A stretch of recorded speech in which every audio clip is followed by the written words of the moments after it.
Yo, yo, yo, what's up, everybody? It's your boy Isaac, And this is your boy Bryce. and we are brothers on tennis. And, folks, we're going to be talking to you about the tournament in Rome. We are at the midpoint, and Bryce, there's been some incredible tennis that we've seen, storylines, some upsets, good stuff, man. Talk to me, my man. How are you approaching and or looking at the Italian this year, my man? Well, we typically look at the Italian as the best predictor of results for Roland Garros, right? The conditions are very similar. It's, very close to the actual start of Roland Garros. And I tell you what, if this is the predictor, I don't know what the heck's going to happen in Paris. I mean, stuff is all over the place. Goats just getting took out, left and right. We have Game of Thrones type revenge matches out there, and it's wild. So I'm excited to talk about a few things that have happened over the last week. Yes, sir. Yes, sir. Well, let's jump on into it, my man. I think we were saying we're going to talk about the men's side of the draw first. So we are at what? Are we at the quarterfinal stage with the men? I believe. Yes, we're at the quarterfinals. So we've got a very surprising top half, which is Tabilo against Zhang or Zhang. Yeah. Triple Z. Triple Z, there you go. And then we've got Sasha Zverev against Clayler Fritz. Bryce, I need you to talk to me about these results on this top half, bro. What is that about? Because these are names outside of Zverev that I would have never expected to see. Right. Well, I tried to contain my joy, but,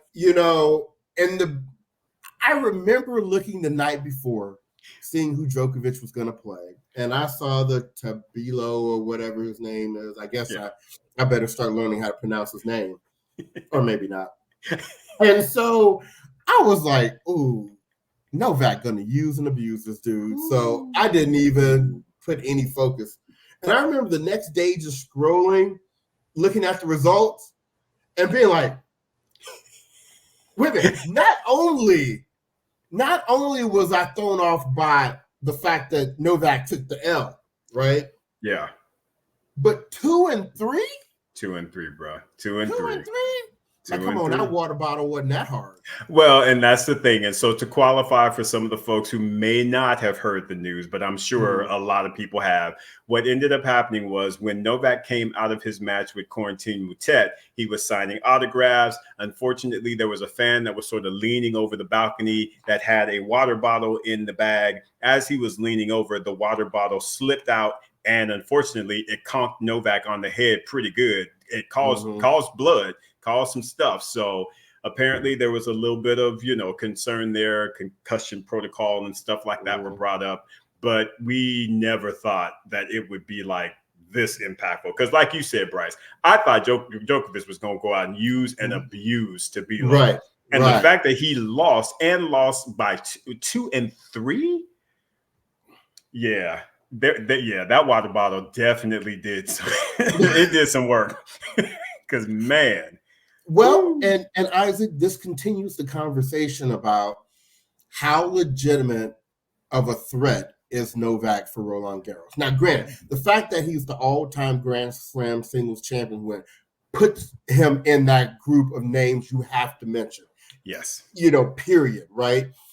But, as a tennis analyst, and I do consider ourselves as such, you got to question that.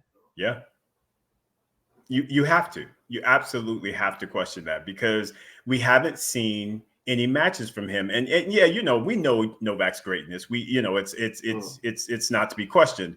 But when you don't have reps, right, that's a concern. I don't care who you are. That is a concern. And him going into this Roland Garros with the limited amount of match play that he has, that does not bode well for him. I'm sorry. Yeah. It doesn't. And then now you're starting to hear, even Ivanisevic is starting to say a little more, about, well, he was a little challenging to work with. He was a little special, you have that happening, and then who was it with Zimnovich? He was starting to work with as a coach, and then they're saying that situation was looking like it wasn't going to work out. So it just seems like there's a lot going on in the Novak Djokovic camp right now.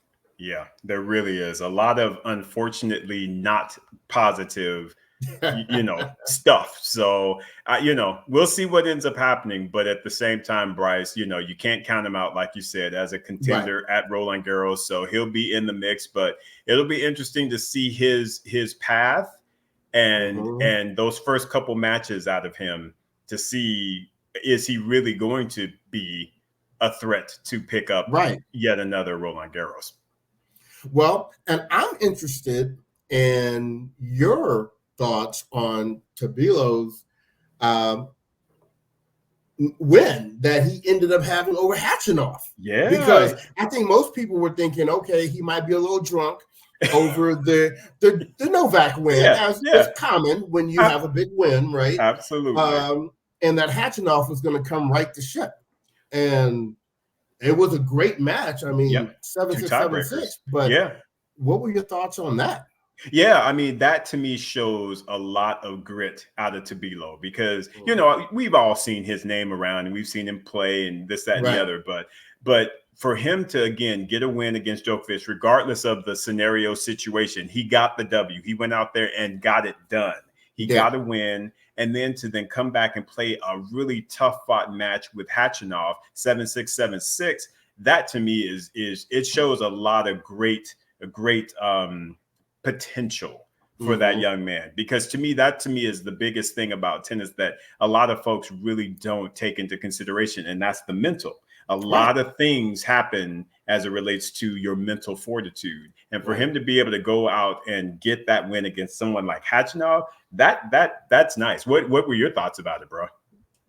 I didn't actually see the match, so I just saw the score, but I was once again surprised because I was thinking Hachinov was coming to right the ship. Tabilo was going to be a little, upset drunk, with the upset over Novak. So it's nothing like when you can come and you can consolidate a huge upset like that with a follow-up win against a very quality opponent. I agree 100%. So good on Tabilo. Now we'll see how he does against Triple Z because that is who he's playing in the quarterfinals. So a great opportunity for both of those gentlemen to actually make a semi of a Masters 1000 event. That is a major move. So good for those two. And speaking of Triple Z, I was surprised that he beat Ben, but that was a match that I actually saw. I wasn't surprised while I was watching the match, though. Ben did not look. And first of all, no, don't let me start off like that. Triple Z played a great match and did exactly what he needed to do to win. So shout out to Triple Z. Yes. But also, having watched a lot of Ben Shelton's matches, he definitely seemed subpar that day. So I'm not sure. And then they were calling out that he was rubbing his arm a lot. And so I don't know if something's going on there or not. If maybe this loss is maybe a good thing for him to get some time off going into Roland Garros. I don't know if you had any additional thoughts to that. Yeah. I think, I don't particularly see Ben excelling on clay. So my expectations of him are not really that high, to be very honest with you. I'm just hoping he gets good reps and everything and really gets himself prepared for grass, honestly. So him losing to Triple Z wasn't a big deal for me because I think you're hearing a lot more of the players saying this now as far as, when they played on clay, it was like, I always try to change up so many things in order to be able to play on clay versus just playing my game style and let's see what happens. I feel like that was kind of what Ben did in that match against Triple Z. He was just playing big boy tennis. And unfortunately, Triple Z had the answers to that. But I'm not mad at it, though, because I feel like that's how he needs to play really across all the surfaces. But like you said, it was still, even with him playing big boy tennis, it was still a subpar day for him. Right. You know what I mean? So if he were playing big boy tennis and he was playing at his best, he would have been able to pull out that match. I totally feel that he would have. Yeah. So, but like you said, kudos to Triple Z for getting that win and for getting, making his way to this point, because he's going to pick up a lot of great points, and that's really going to do well for him for the, the next calendar year, or not calendar year, but the next, 12 months.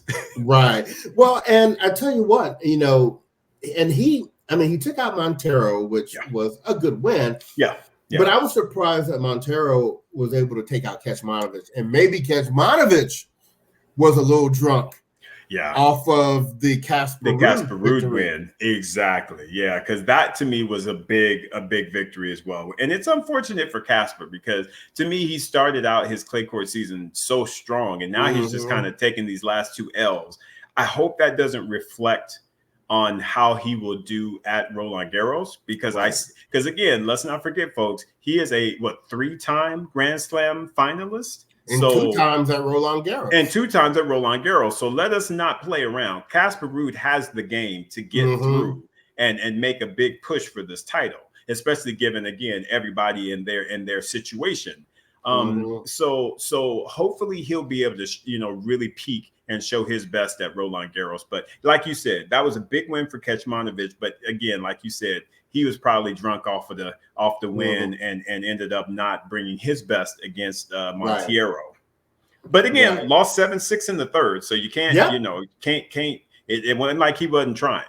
Right. Yeah. And then as we continue to move down the top half, we have Zverev, who you and I both kind of thought was going to get to this stage. And when you look at the people that were in his section, he should have made it there. And so, that's good on him. Exactly. But who he'll be meeting is our new player on tour, Taylor Fritz. Who he's been playing very well on clay, but I actually thought he was going to go out to Dimitrov. Well, I thought so as well, just given the fact of Grigor's history and how how he's played on clay in the past. But I tell you what, man, confidence goes a long way, and Taylor Fritz has been gaining a lot of great confidence as he's been playing on the red dirt. I am so impressed with him. Shout out to Mike Russell, Lily Wolf, the team. Y'all get it, man. Get it. Because, bruh, I'm just really happy for all of them. Like I said, Clayler, as he put on the camera, is doing his thing. And I'm going to tell you what, don't be surprised if he doesn't make a strong push at Roland Garros. Now, I'm not saying that he's going to make the, finals or try and lift up the title, but I would not be surprised if Taylor Fritz does not make the second week of Roland Garros. I wouldn't be surprised. Right. I feel you. Yeah. I feel you. He's definitely playing that level of tennis right now. So Zverev will be a good test for him. Yes, it will. So I'll be very interested to see how that one comes out. Oh, yeah, because whoever wins that is definitely going to be the favorite to make it to the final. Oh, yeah, definitely. Quietly, maybe to win the title. Yeah, quietly. Because as we go into the bottom half of the draw, I'm telling you what, ain't no good love like that done love. Tsitsipas and Badosa both look like, after letting that lie go, that their games came right back. Yeah. The games are looking good. It was funny to me that Tsitsipas had such a reaction against his match against who was he playing? Struve in like the second round. It's like I believe after like the first game or something, he like took his racket and like bashed the sign and broke it all apart. And I was just like, bruh. I was like, is that breakup energy right there? What is that? But I tell you what, he is putting his energy in, he's focusing his energy in the right way as it relates to getting these W's, because I mean, you take out Struff, you take out Cam Norrie, and then you take out Demonar 1 and 2. Yes. Breadstick, hoe biscuit. Hoe biscuit. Bye-bye. I mean, that, bruh. Tsitsipas like, yeah, I got that breakup energy going on, y'all. Y'all need to get out the way. Well, let me tell you what, who I think needs to be hyped. It's these people like Casper Ruud and Tsitsipas who have made it to the Roland Garros final before. They looking at, Novak don't know where he at. Nope. You got Rafa, who is like old man on the court. They're talking about Sinner is looking like skipping Roland Garros, so he won't even be there. And then you've got Alcaraz, which is you just don't know. You don't know about the forearm, yeah. Yeah, so why not Tsitsipas or Casper Ruud this year? I absolutely think Tsitsipas. I think that they are underrating his chances because I still think they have him like 5th or 6th as far as like the FanDuel odds or what have you. I don't feel like that's the appropriate place. I feel like Tsitsipas is going to potentially make the final, if not lift the trophy. I really do, guys. Because because of everything you just said, everybody got an issue, and Tsitsipas look good.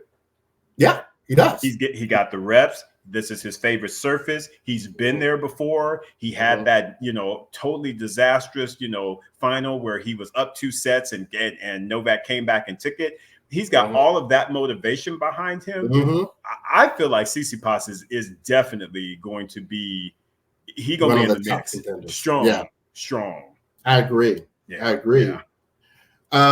But he's got an interesting next match against your boy Nicholas Jarry. Yeah, I like Jarry. I like that big game of his, Argentinian. I for whatever reason though, I don't feel like he's going to have what it is needed to get it done against Tsitsipas. Not on clay. Right. If this were a hard court, I would probably lean on him to take this match. But with Tsitsipas, with all the reps that he's had at this point, and this again being his favorite surface, I see him taking that matchup for sure. But kudos to Jarry for making it to this round. He's had some okay wins on his road. I mean, he's just been, he's been good.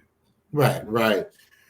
And then, not to bring up bad memories, but I remember a show we had not too long ago where Isaac, you were saying Hubie ain't have nothing for Rafa on the clay, and my Lord. Yeah, Hubie was like, listen, ain't nobody scared of you. He beat him 1-3. Yeah, that was very surprising. I think from everybody. Hell, it was surprising to Nadal. Let us be clear. He had Nadal so twisted. He went into the conference room, was like, y'all, I don't even know if I'm playing Roland Garros. He had him questioning, bro. So that one was a major surprise. But kudos to Hubie Hurkacz for playing some great tennis. I mean, he showed up and he just stuck to his guns. He played great tennis. Everybody forgets Hubie's not a small guy. Hubie's a big guy. So when Rafa is throwing all that spin at him, that spin is jumping right up into his sweet spot. And he's just like, okay. Now, and Hubie has that game that's very consistent. He knows when to inject power. He's just playing really good tennis right now, Bryce. I'm surprised at that result, but kudos to Hubie. Kudos to Craig Boynton and the crew. Great stuff. Craig probably listened to her what you said and was like, He's like, go show him, Hubie. Go show him. Yeah. Sorry, Craig. Exactly. You are bored, Craig. Come on. Right. You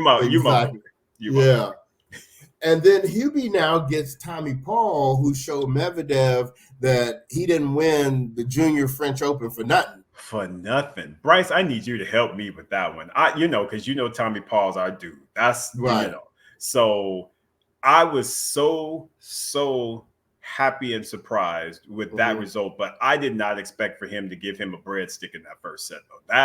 That to me is like, okay, Tommy Paul's trying to do some things. Right. Well, and I think it could have been as simple as clay may be Tommy's best surface and clay may be Daniil's worst surface. That's correct. Yeah.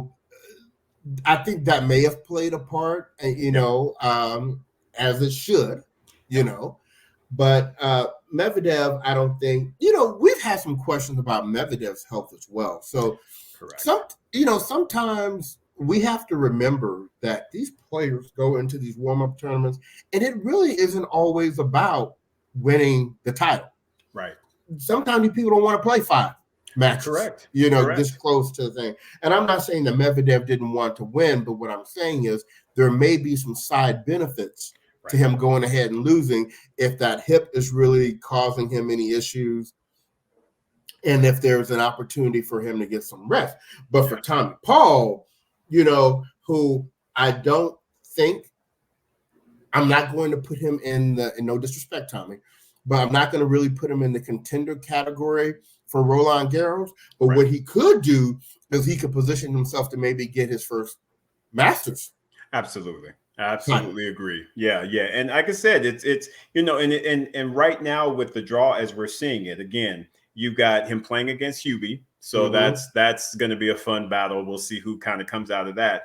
You would have to think that Tsitsipas again is going to come out against Jari. But again, Tsitsipas has been playing a lot of tennis in this clay court season. So who knows? He, like you said, maybe he's at that point where he's like, you know what? I've gotten my matches. I'm good. Let me step away. And that way I can really be at my peak when we hit Roland Garros. So you just never know. So Tommy Paul needs to just keep pushing forward. Again, he went out early in these past 2 Masters. So the fact that he's making a deep run now, to me, is a really good. It's really good for him. It feels like he's getting his game to kind of peak at the right time. I totally agree.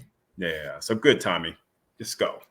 So that was a good review of the men. I think so, brother. I think so. Let me pull up this ladies' draw real quick. Pull up the ladies. I think it's a great time for a break. Yes. A really good time for a break. And honestly, I wanted to take a moment to share something. Yes.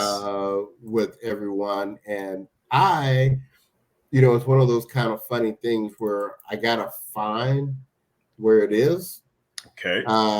So if you would take the lead right now, my friend. Yes. So we're going to be jumping into the ladies' draw. So what I'll do, Bryce, is I'll just run down who the ladies are that are in the quarterfinal spots. So you've got the matches that were played today. Hopefully we don't spoil it for anybody, but yes, we had Swiatek played Keys, and we had Golf playing Zheng Qinwen, otherwise known as Queenie.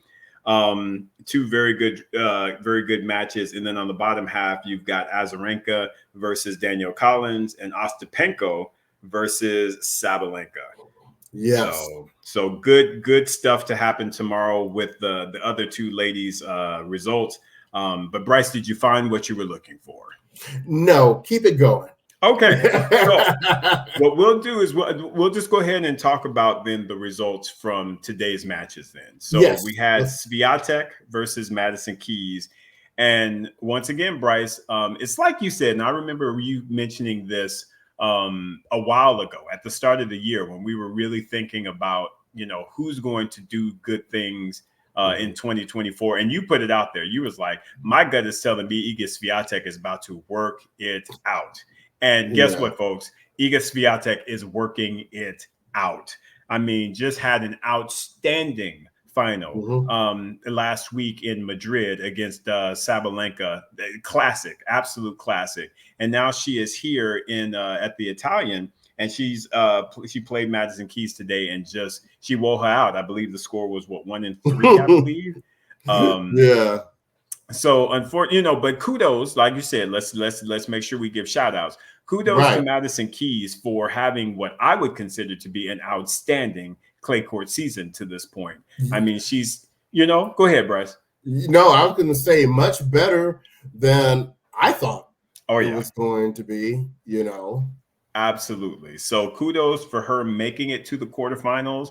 She had a deep run last week. Unfortunately, went out to Iga on that end as well. But no, she's playing some really great tennis. And again, I would expect to see Madison in the second week of Roland Garros this year, based on what we've seen from her thus far. So kudos to her. Any thoughts on any additional on that one? No, I totally agree with you. And so she should feel good about this result that she had. But look, I'm like you said, I'm calling right now. Iga to win the Italian, Iga to win Roland Garros. Yeah. It's going to take what I would consider to be a humongous effort from Sabalenka to deter that, and I just don't know that I see that happening. Right. But I tell you what, kudos to Sabalenka, man, because she's been playing some fire tennis. Right. So like I said, I would put my coins on Iga, but at the same time, if Sab were to somehow sneak in there and get it, I don't know that I would be that surprised, simply because of how they've been matching up of late. She's really been stepping up to the challenge of Iga. Right. I agree. Yeah. Now, in this tournament, the Italian, we have Iga now getting ready to play Coco Gauff. We often talk about there are 4 women that we feel are true contenders at the big tournaments. And yes. That's Iga, that's Coco, that's Rybakina, that's Sabalenka. So that's playing out right here in the semifinal in the top half of the women's draw with Iga versus Coco. But before we drill in on Coco, we need to go back a couple of rounds. Okay. When Queenie can win. Everybody was waiting for when she would eventually play Naomi Osaka. Yes. And honestly, this has nothing to do with Osaka. This has everything to do with Wim Fissette, who was previously the coach of Osaka. Osaka gets pregnant, goes off the tour. He goes, starts working with Queenie, starts getting really good results with Queenie. And Queenie says, to her surprise, she comes off the court one day. He's just kind of like, things ain't working out. Holla. And he goes and he gets back with Osaka. Now, while we don't argue that going with Osaka is probably the better payday and more exposure and all that kind of good stuff, eventually down the road, there is a way that you do things. Yeah. And Queenie was left feeling a certain kind of way about how Wim just like dropped her off like a bad sack of laundry, and went on back to Osaka. So we knew she was going to be hyped, not necessarily to play Osaka, but to play against whoever Wim was coaching or left her for. And I was texting Isaac, I don't know if I told you this, I was texting with our OG BOT family member, Linnell. And Linnell was like, Bryce, you finally get the matchup you've been looking for. And I said, and I have the text to prove it, I can screenshot it. I said, Queenie gonna beat her ass. Because it's personal. Yeah, it's personal. Yeah, it's personal. What did they used to say in the Eddie Murphy movie? Don't take this ass personally. That's truly what she meant, and I think she even at the end of the match went above and beyond to compliment Osaka to make sure people knew this ain't nothing against Osaka. That's my fellow Asiatic. We good. This is about somebody else. So, Isaac, I don't know. Did you read it the same way or what?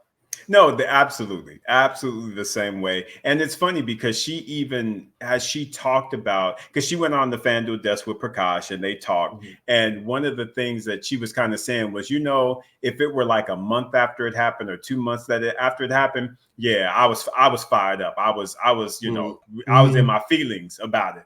But she was like, now that it's been so long, she was like, I just was like, I'm going to go out there. I'm going to play this match. I'm going to blah, blah, blah. And I love that she stated it that way but you knew that fire was burning. Fire has been burning for a long, and she has been waiting for the opportunity to prove to him that, you know what? You know what? Not necessarily you made a mistake, but understand that I'm going to be a champion as well. And I think that there you go.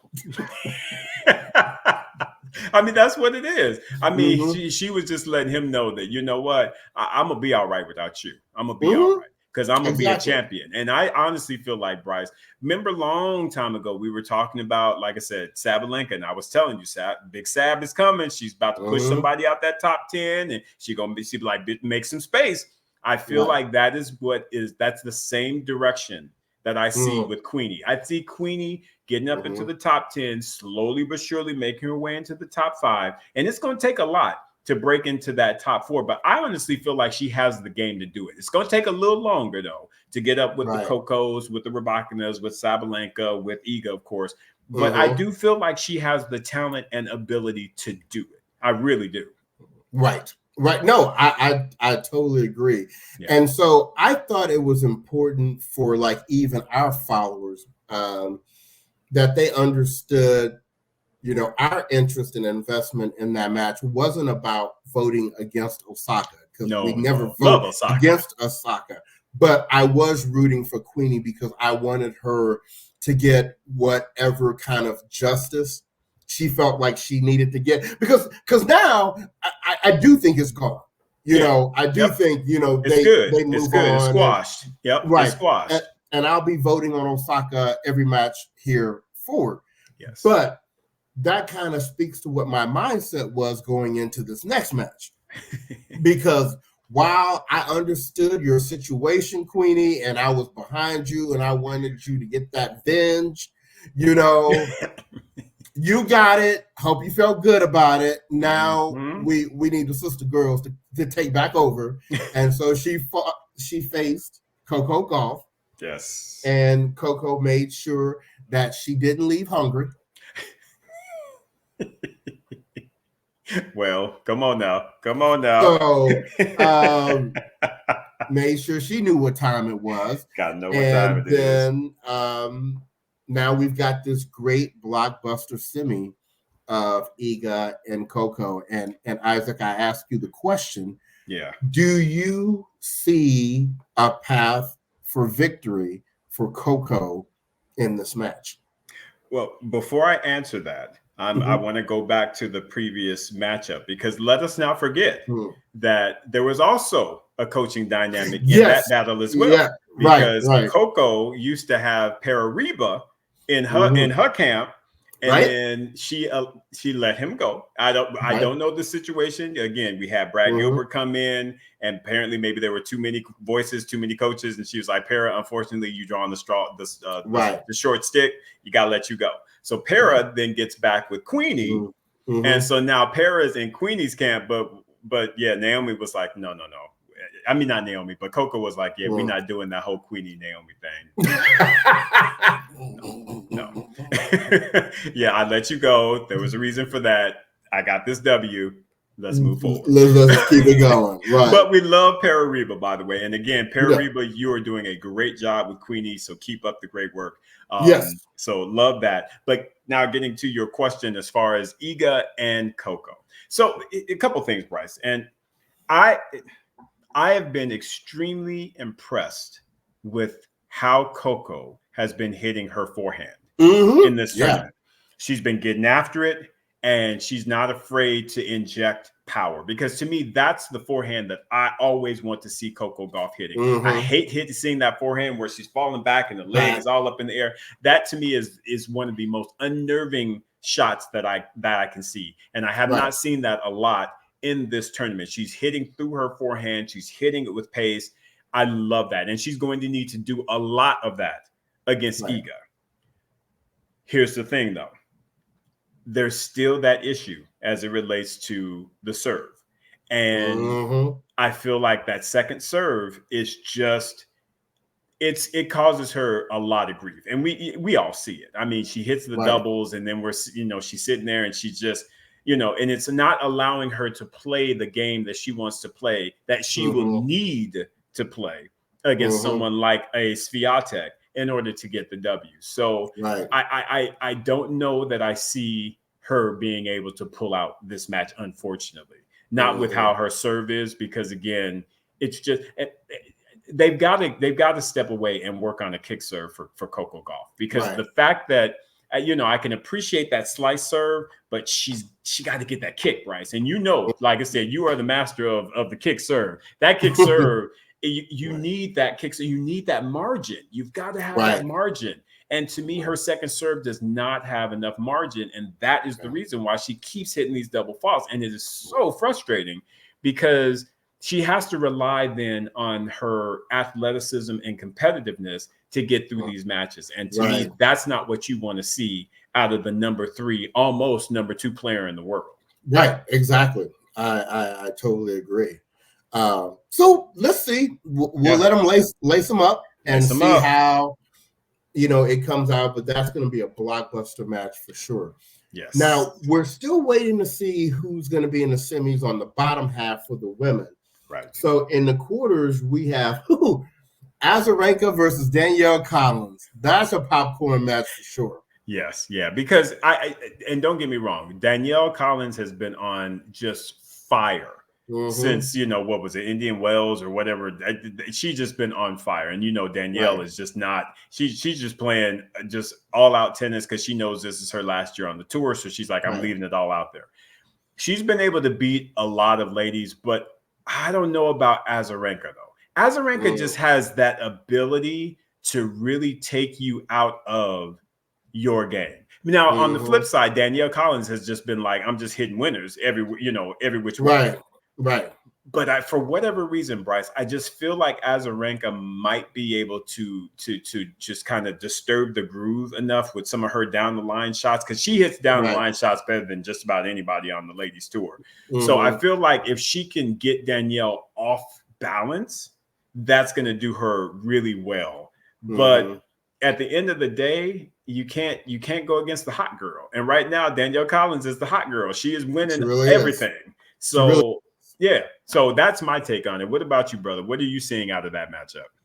Well, I think ever since Iga made Danielle retire, or make the retirement announcement, we've seen this fire, or this, I don't even know what it is. I don't know if we can even call it fire, but we've seen this new version of Danielle. Yeah. And like you said, she's a hot girl. You go with the hot hand most of the time. But you can never count out a champion. And that, Azarenka is a previous number 1. She's got a couple of majors under her belt. She plays well on clay. She will not be surprised by anything that Danielle Collins does. Correct. So it's a great match. I honestly can't tell you who I think is going to win that one. I think that's a toss-up to me. Popcorn. Popcorn. And then, talking about popcorn. Orville Redenbacher popcorn. The good stuff. Come on. Man, Crazy Ostapenko, who, by the way, got a Roland Garros title under her belt. Don't get it twisted. Against your girl, Sabalenka, who out there doing big things.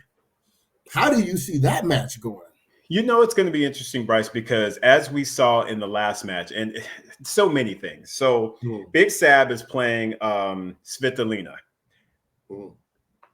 Y'all, if y'all did not see the third set of that match, you missed it, because that was some good tennis, because Sab kind of did something. I think she pulled something in her back, and she was just wrestling with the issue. And Svitolina, of course, being Svitolina, was fighting a good fight. They was going back and forth. Sabalenka was up a break up until 5-4. And then Svitolina was like, nah, sis, we ain't done. And broke her for 5-all. They took it to the tiebreaker. The tiebreaker was back forth. It was so good, Bryce. It was so good. And this is where, and I'm sorry to go off on a tangent, but this is where it hurts me, but as far as the whole Ukraine-Russia thing, because you could tell that even with, they can't shake hands, of course, because they made that pact. But at the end of the match, Sab won, and she looked over at Svitolina, who literally, you could tell she kind of wanted to cry. And she kind of waved at her and kind of gave her the thumbs up. And Svitolina kind of did one of these numbers like, we can't, but I got you. And that to me gave me chills, bro. I'm gonna be very serious, because those ladies were battling. They was out there putting it on the line. It just felt good, Bryce. It felt good.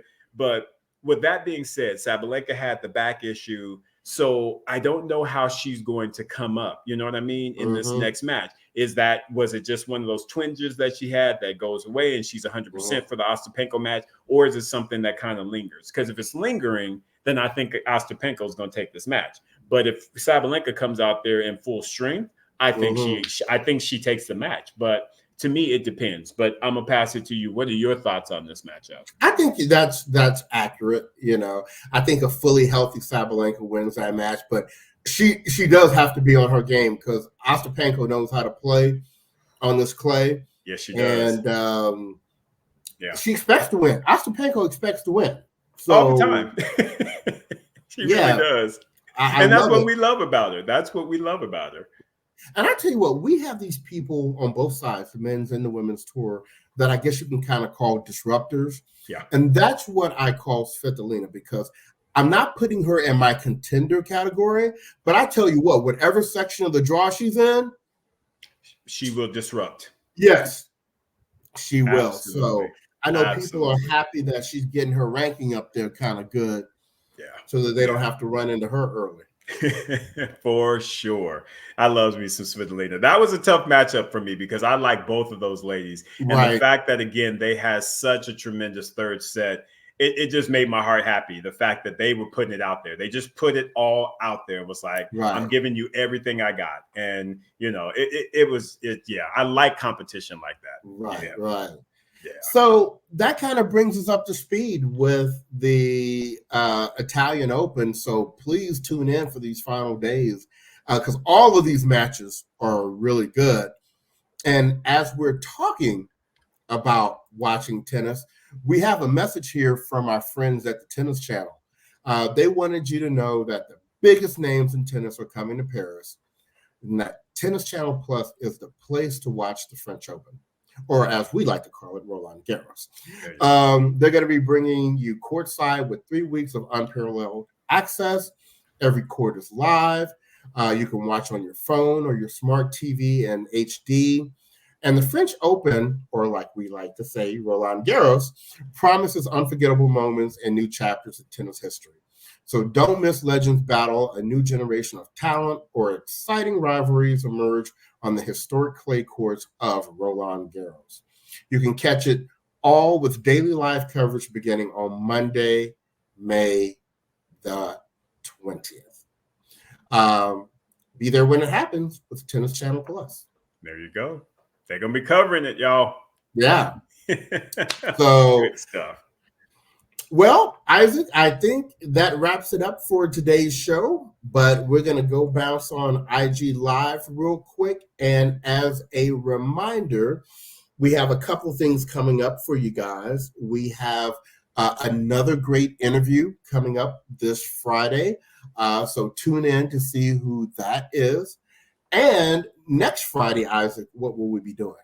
Well, we will be previewing the draw. So the Roland Garros draw should be released. So we will do our standard preview of the draw, go through it, do our popcorn matches, do our initial picks, which is going to be really interesting.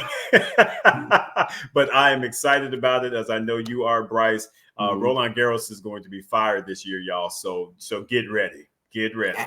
Absolutely. So with that, everyone stay well, stay healthy, and we'll talk to you later on. Look at that. Look at that hat right there. Those are boys at the Net Podcast. Shout out. We got to get together for another collab. Yeah, shout out to AJ and Craig. Wanted to represent for them. I don't typically wear the gear too much, so wanted to make sure y'all knew. I got y'all.